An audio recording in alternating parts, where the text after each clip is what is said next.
Welcome everyone, friends and first of all species. I'm Daisy Hine, and we're back with another episode of Roman's Christmas. Now, last time, that trial was a little weird. Mostly because, you know, how, spoiler if you haven't seen it, Vincel just openly agreed, yeah, I tried to murder an ox, but I'm not gonna tell you why. Like, if you're so freely going to tell everybody, yeah, hey, I was a attempted murderer, why wouldn't you tell them why? Because would it make that much of a difference? But also a theory, because I knew that Thrivey's bed smells like herbs. We found that out when we were looking around. And Vincel's big thing is that he's an herb seller. So I'm suspecting they're butt buddies. Don't know, but that's my suspect. So, anyway, Vincel is currently locked in the cellar. And we've had Christmas dinner. Everything should be fine for like 2 seconds. So let's go. I closed my eyes and laid flat on my bed. I could feel the stew in my belly slosh slightly with every breath, the weight of it like an anchor in my gut.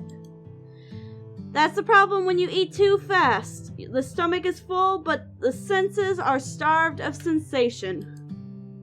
I usually sleep soundly when I have a full stomach, but I felt uncomfortable after stuffing myself with so much food. A series of rapid knocks echoed through my door. Damn it! Who is it? Roman, it's me! What are you doing up this late at night? I'm scared! Aww. It'll be fine, just lock up your room and go to sleep. You'll be fine in the morning. Even though I said the words, I couldn't help but disagree with them. Yeah. Still, I don't know any other way to comfort someone in this sort of state after everything that had happened. But I began to reach down to comfort Peter, but then I heard the noise of the attic ladder slowly coming down. Soren climbed down holding a candle in his hand. Everything good. I heard a noise, so I thought I'd check in. It's fine. I just hope I didn't wake up anyone else. And here comes Elegant! Elegant appeared at the door, disheveled and leaning against the frame. I believe you said you were retiring early. This seems like quite the opposite. Then again, I suppose the same could be said of everyone else. I'm mostly just too full to sleep. How about the others? Are they still awake? I think sleep eludes most of us except for Knox. At any rate, I doubt anyone would think it strange to still be awake this late. I'm so afraid. Well then, could you bring everyone downstairs? We'll see if there is some way we can calm everyone down. Soren's voice went soft, his gaze locked into the middle distance. The last thing we need is for another miss. Oh yeah. Soren went downstairs with Peter holding Peter's shoulder. He wants me to wake everyone up? What is he thinking about? I think he intends to put everyone at ease as best he can. But if the tavern no longer makes guests feel safe and sound, that would weigh heavily on his thoughts. Fetch the others, I think we could all use some comfort right now. Maybe it'd be safer if we all stayed in our rooms until a snowstorm stops. Like Sean and Kane. Alright, fine. Let me go get everyone and we can think of some way to calm down. Alright.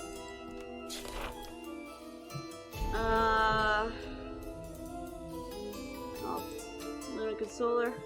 I stood in front of Lunic's door.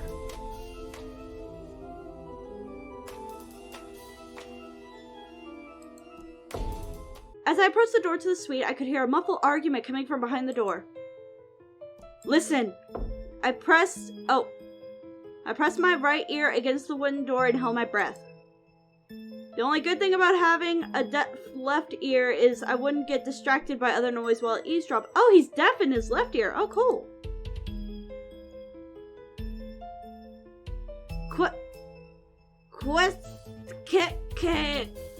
home different. I don't know. How could I have known that we would be trapped here in this tavern? I told you time and time again that there was nothing wrong with coming up to rent for a few days early, but you insisted on leaving at the last possible second. Oh, and you're saying you predicted this blizzard, huh? Es tu un sorcerer, mi amor. Wait, are you a, sorcerer, my love? I guess. Should I blame you also for what would have happened if I abandoned my duties early? You know as well as I do that your subordinates can handle things in your absence, but you just couldn't leave well enough alone. But missing the king's banquet is not something we could afford. Your reputation can't bear another. Listen! I kept my ear on the door. It didn't seem like they were going to stop. Yes, I love drama. Okay. Do you think I don't know? I know better than you ever could. Don't be so emotional. I understand you're anxious, but it won't solve the problem.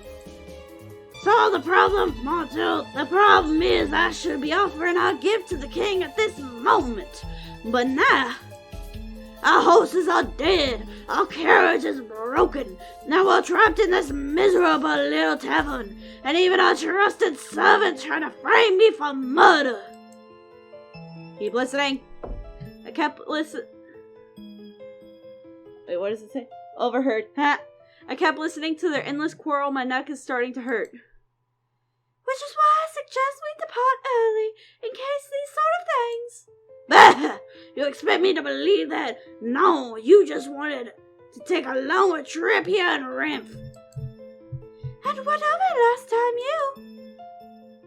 Oh, no! A fine knock. As I knocked on the door, the quarrel suddenly stopped. Shit. How can I help you, Monsieur Detective? If nothing else, his emotional control is impressive. Sorry to disturb you, but Siren wants everyone to come down to the hall so we can come up with ways to keep everyone safe. I see. Okay, we will go. Talk sweet. Lunic stepped back to close the door. Okay. Damn, I was loving this shit. Okay, that's me. Oh, I don't need to worry about him. She's got Enos. I stood in front of an Enos door. I knocked on an Enos door. Who is it? Me, Roman. Enos came to open the door. Sarn wants everyone in the hall so we can discuss how we can protect everyone. Oh, sure, I'll be there right away. He rubbed his eyes and walked by. These days, really...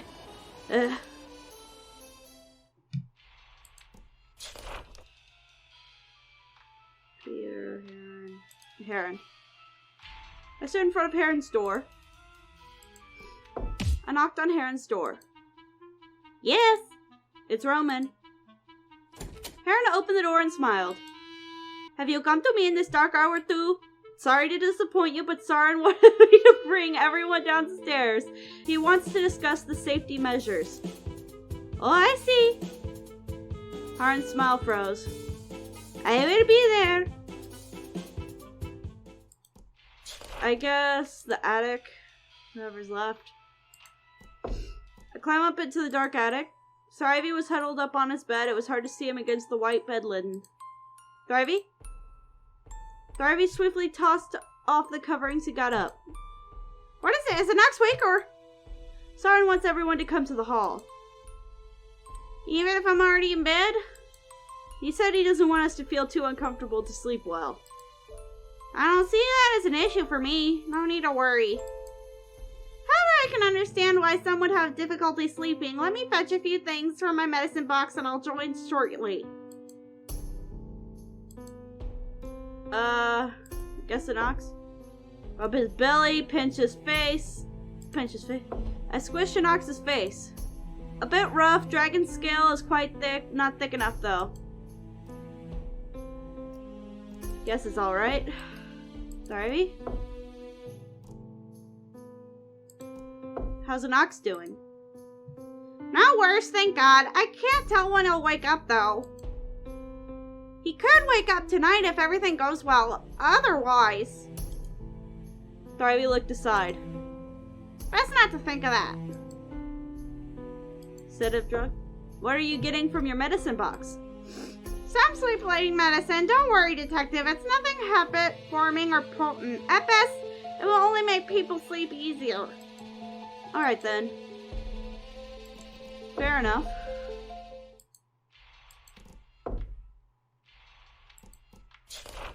People yelled, like, one of my friends made fun of me for poking Anox's belly, so bleh, I'm not poking his belly again. Ha ha, suck it. All the others are already downstairs. Walk down the stairs, the spiral hall. Okay. Okay, since everyone is here, we'd best start. To start what? Oh, they mad. I apologize if I disturbed anyone's sleep, but as you all know, a lot has happened in this tavern recently. As the owner, I take some responsibility for failing to protect you.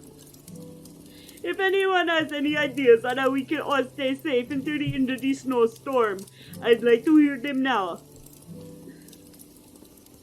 We can all just stay in our rooms and let Sarin deliver our meals separately. That might put Sarin in danger if he's alone. Admittedly, I doubt anyone here would be a match for Sarin physically, but still. I do have a proposal, but you probably won't agree with it. What is it? He's probably gonna drug everybody. I can make us up a full-strength sleeping draught that would have everyone drink it, then we would simply sleep through the weather. At this point, fuck it. No one would agree to that. I'm not saying I don't trust you, Doc, but there's no way that's happening. Anyone have a more plausible idea? No offense, Doctor, just relatively. Sarin caught a glimpse of Thrivey's face looking aside and stopped talking. How about we let somebody we all trust keep watch at night? As effective as a night watch may be, is there anyone we all trust completely? Damn. I hate to admit it, but she has a point. Elegance seems untrustworthy and mysterious. If Peter or Thrivey kept watch at night, they'd be easy targets given their size. Sarin is overwhelmed. Ines, well, he'd probably spend the night drinking.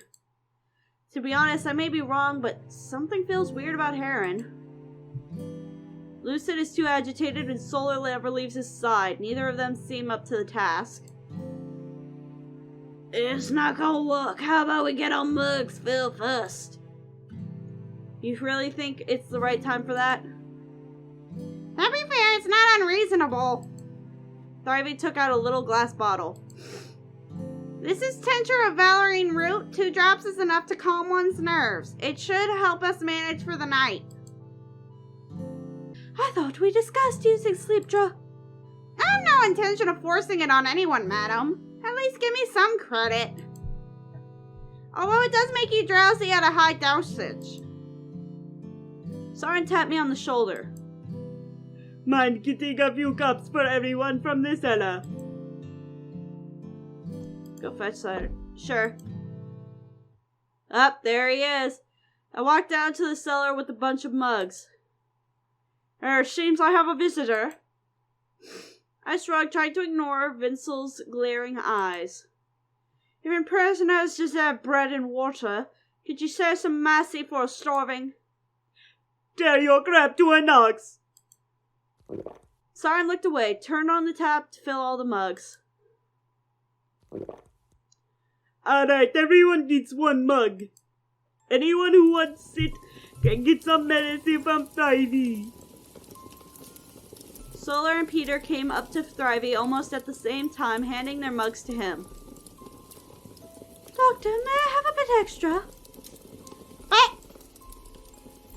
Me too, I'll be back as soon as I finish it. Very well. Thrivey placed the bottle against the rim of Solar's mug and dribbled a bit into the ale. Thrivey turned and only tapped 2 drops into Peter's mug. Why the hell do I only get 2 drops? 'Cause I'd rather not be responsible for an overdose, thank you. Peter started to argue, but wilted under Thrivey's glare. This isn't a matter of discrimination. Medication is not something to be trifled with. And I won't be a party to reckless stupidity just because you have a size complex. Damn. Yeah, fine, whatever. Peter gulped down his drugged ale, slammed the mug on the table, and went upstairs with staggered steps. I too will be going to bed. Alone. Good night, everyone. Damn.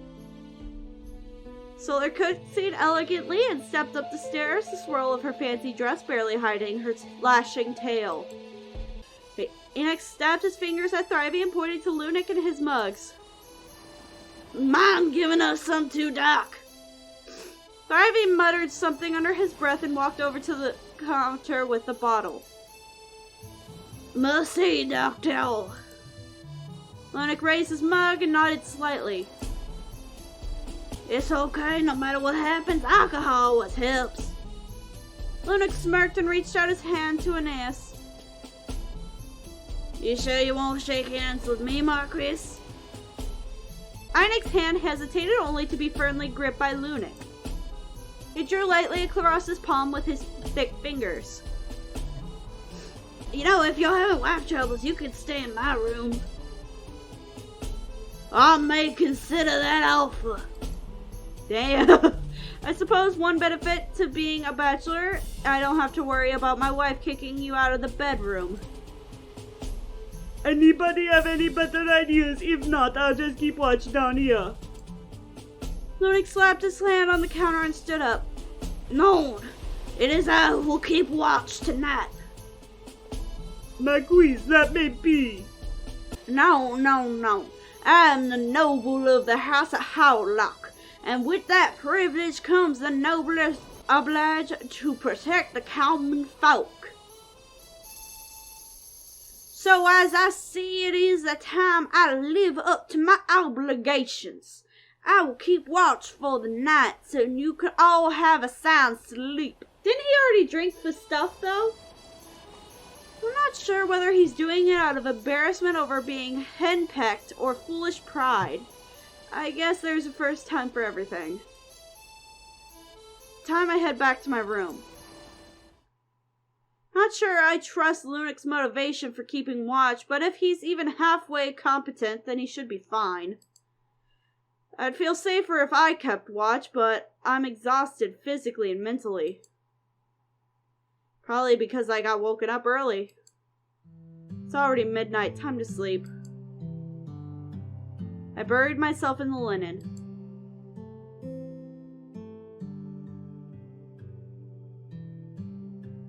Day 4, the 26th of December, 1285. Today is Boxing Day. When I was a pup, my father always gave me a set to donate to the church today. He'd always say the intention is more important than the amount. Amen. He asked me to donate it mainly because the amount was short of pathetic. The clergy would roll their eyes if he did it himself. I feel so tired, but I just woke up. What's going on? I tried to reach for the open window, but the wind sucked all the heat from my room. Weird, the window should be closed. I got up and sat on the side of my bed. The front of my head was pounding. My nostrils felt like they were stuffed with cotton. I couldn't smell or even breathe. I closed the window. The movement pushed away the snow on the sill. My head hurts. Maybe some food can help me get better. You are awake now. Soren saw me walking down the stairs and gestured to a nearby table. There was a plate of white bread and some roast meat from last night, a scoop of gravy, and a cup of cider. That sounds delicious! First decent breakfast I've had the whole time since I've been here, and now I can't smell anything. Figures. Have a good one. Looks like everyone else has eaten and has broken off into their little groups to talk. I dipped a piece of the bread into the gravy and ate. I should probably talk to some of the others when I'm done, gauge how everyone's feeling.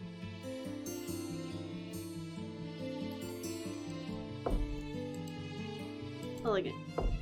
Elegant sat alone by the fireplace, sipping the contents of her mug. Good morning. Morning. Elegant set her mug aside. Your client? Why did you come up with that conclusion last night? Which conclusion? You'll have to be a bit more specific. You said that one of the noble brothers is still alive. That was my conclusion, yes. Why would you be so interested in it? The mysterious client might be out desire for the truth, affected by that ounce. The client has been affected by that case. That is putting it lightly, to say the least. If the matter is being investigated after a decade, then it must be of great importance. You mean your client might be the one who survived? That is unlikely, but plausible. Nameless. At least one person with a crossed-out name survived. You doubt me even now. As I said before, I'm investigating my own affairs. I'd be more inclined if I managed to leave here unscathed. I would be careful. You may end up being the next target. A healthy and clever detective is a significant threat to any criminal. I'm saying, in every single murder mystery game, they let the detective or the smartest person live. And it's like, oh my god, if you're planning to kill anyone, the one motherfucker who's solving all the murders should be the top one at your list. I mean, shit. I'm hardly healthy or clever right now. I haven't recovered from last night.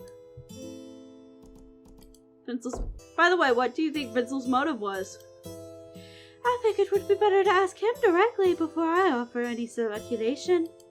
He is still alive, after all. You need not go down into hell to ask his ghost. Fair. I stepped away. Elegant picked up her mug again. Take care. I'll talk to Heron. I sat beside Heron. A blessed morning to you, my child. Morning to you, too. Heron looked anxious, and his cup-holding hand was shivering. You alright? The horrible incidents is close to Christmas. Rough circumstances bring out the worst in people, like when a bunch of strangers are trapped in a limited space. This must be God's punishment! Seriously? In this holy time, God walks upon the land, and the unrighteous are devoured by their sin and iniquity, as He is only just. How the hell does that sound just? Last I checked, being imperfect didn't exactly count as a sin. Or are you saying that Cain and Enoch deserved what happened to them? No, you're right, detective. I apologize. It just had to be coincidence, yes. You! Ooh! Who do you want to talk to? Yep. Solar. Lunic was asleep at one of the tables while Solar sat at the counter. As I approached, I saw her gingerly pick up the coat that had begun slipping down Lunic's back. She tucked a few stray strands of hair under her hat, looked around, and noticed approach.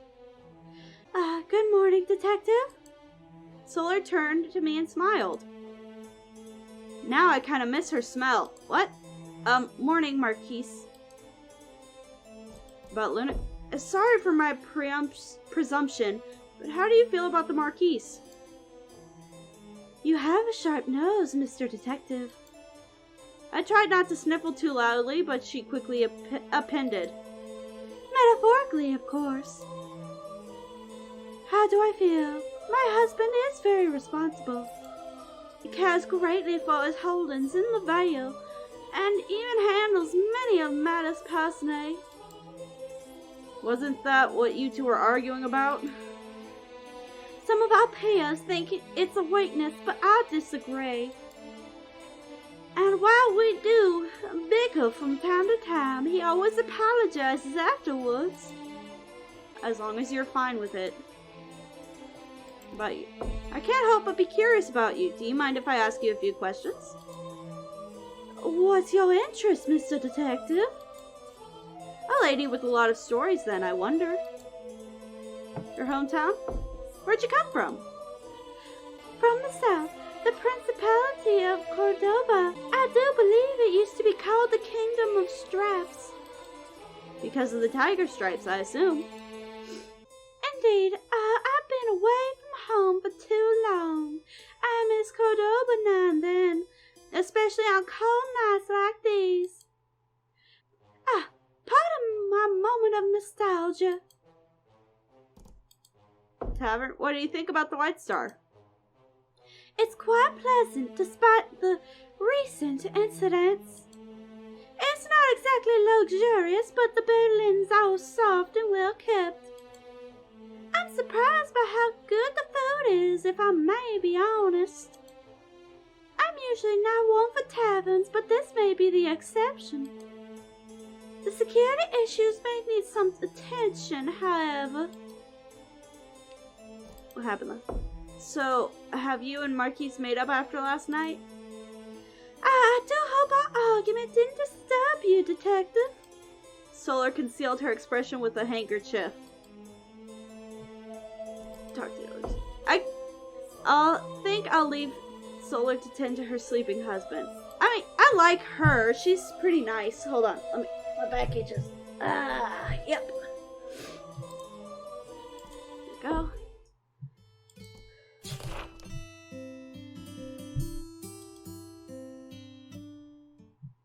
Venzel was sitting in a worn chair, his head bowed and his hand bound.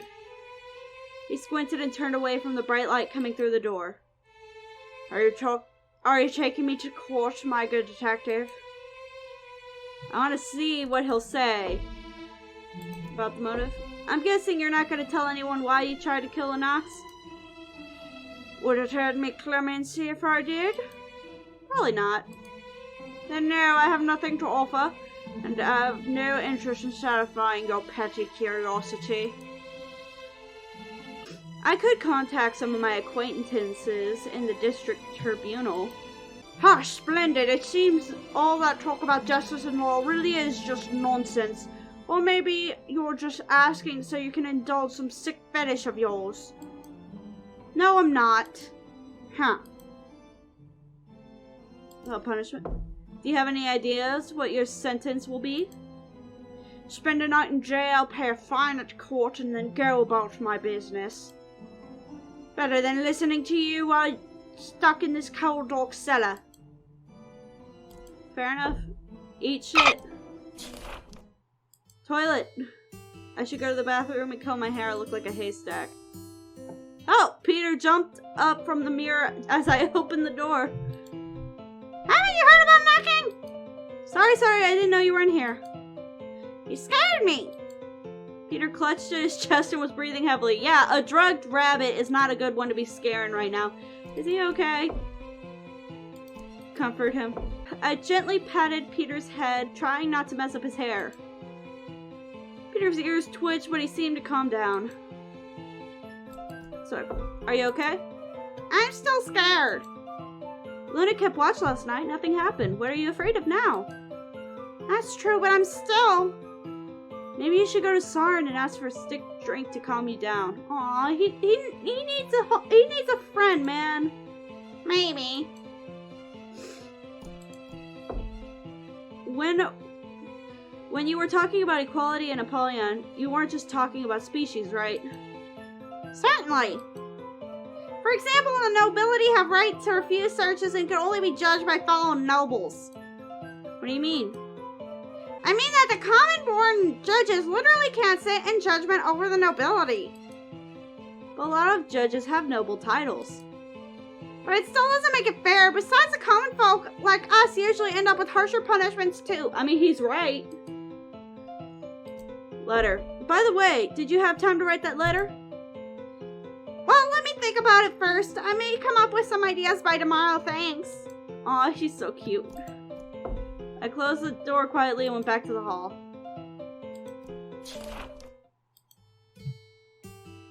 Siren leans against the stove inside. About Vincel. How's Vincel doing in the cellar? Still alive, last I checked. By the way, if you are going to the cellar, take these to him. Siren handed me a plate with a slice of stale bread and a few chunks of cold stewed liver. Is Anox alright? Thrivey said he's fine, so there shouldn't be any serious issues. Although I kinda miss listening to the sound of his lute that night. How was your sleep? Did you sleep well last night? It took a while, but yeah, at least I'm not so nervous now. That's good. Wait, if I... Okay, I'm gonna go take him his breakfast. Or are you just here to yell at me? No, I brought you some food. Thanks.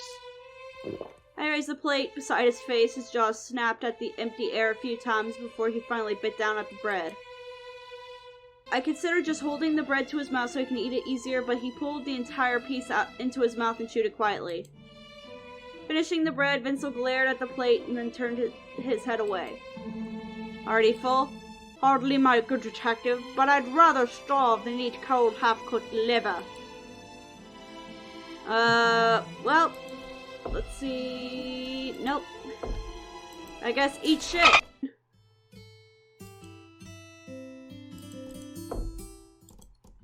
I took him his food. Okay. Siren leaned against the stove. I still don't get Vincel's motive. Me neither. Anox didn't tell me anything about him. Is it possible that he checked in with a pseudonym, so it didn't match what Anox knew? Maybe. I'll sort out what info I've gotten recently. I'll tell you if I find something interesting.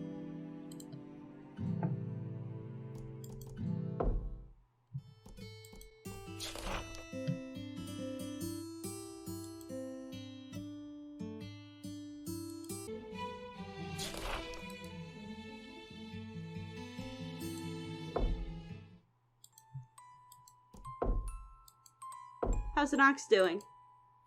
Very much as the same as last time you checked. Good.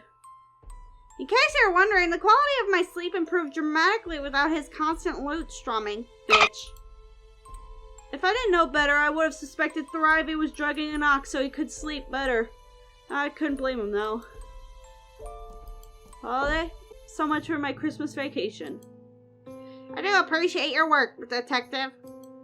Same. I imagine you weren't expecting to be a coroner over Christmas.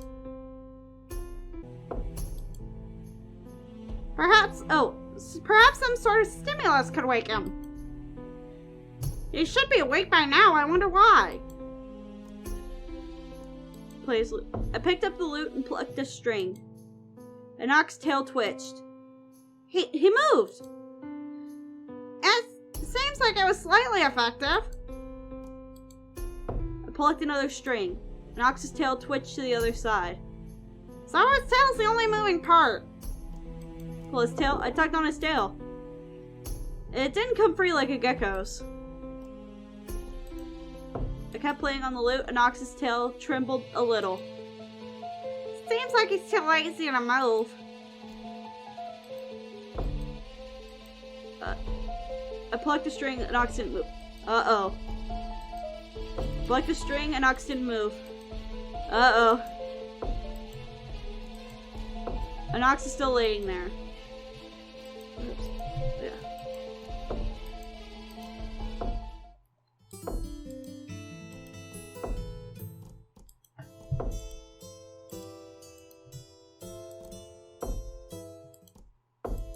I'm back from hell? So soon? Anything interesting? He disclosed nothing. How about that speculation of yours? I have 2 ideas. Opinion 1, Vincel neither knew nor cared about Anox's target was someone else. Or option 2, an access someone who delivered information as he wandered amongst travelers, knew something that Vincel wanted no one else to know. Damn, that's actually 2 good ones.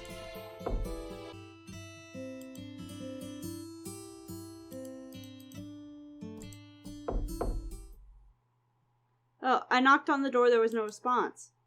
Ines? Still no response. Still asleep. That's a new record even for him. I was stuck out. My dumb ass forgot to. Okay. Maybe Thrivey gave him too much last night. Not even possible. Thrivey clambered down the ladder. I only gave him 3 drops, so he should be awake by now. Is it possible he's so sensitive to the medication that a small dosage would keep him knocked out this long? I sincerely doubt it, not with how much he drinks. Anyway, let's take a look. Sarin removed the key from his chain and opened Ana's door. Oh! The air inside the room was freezing cold. Gusts of frigid wind howled through the window like an angry ghost. The normally pungent smell of blood was whisked away by the snowy wind to the point where it was untraceable. Ines lying in his bed. Oh my god. A spear through the chest and his throat slit. My god. His chest was covered with rusty blood mixed with icy crystal-like snow. Sarin recoiled as if he had been struck, the key chain clattering onto the carpet. The window swung weakly in the wind, letting out a shrilling creak noise with each sway. Sarin leaned against the wall, wide-eyed and breathing heavily.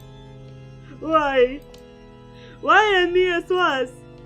Detective, I'll take Sarin downstairs. Can you take care of the scene? I'm fine. I just need a few minutes. Sarin sat in the corner, eyes unfocused and distant. I will inspect the body then. Thrivey stepped through the door, stretched out Anaya's bed linen, and covered his body. Another murder. I need the keys first of all. Aww. But that achievement was kind of fucked up. Shark fin soup. Bro, who raised you? Anyway. So, our poor guy, Anais, was killed. Man. I wish we could be somebody that we don't like, but I have a little seeking suspicion in my head. I think either one, there's 2 options. 1, because Anais' window was open and ours was too, and we're on the same side, I think they went into my room at night and they realized it wasn't me. I mean, it wasn't Anais, and they went to Anais' room. So, could be that. Or, they were going to kill Anais, and then they opened our door because our nose is so messed up we can't sniff this time. I'm assuming because we haven't been able to smell all this time, so I'm assuming that we won't have that piece of key evidence for the trial. So, yikes. Anyway, if you like what you see and you want to see who murdered our dear boy, please be sure to leave a like and subscribe so you can see my content in the future. Also, if you have any game suggestions or you just want to say hi, leave it down in the comment section below. I'm DC Hyena, and I'll catch y'all in the next vid.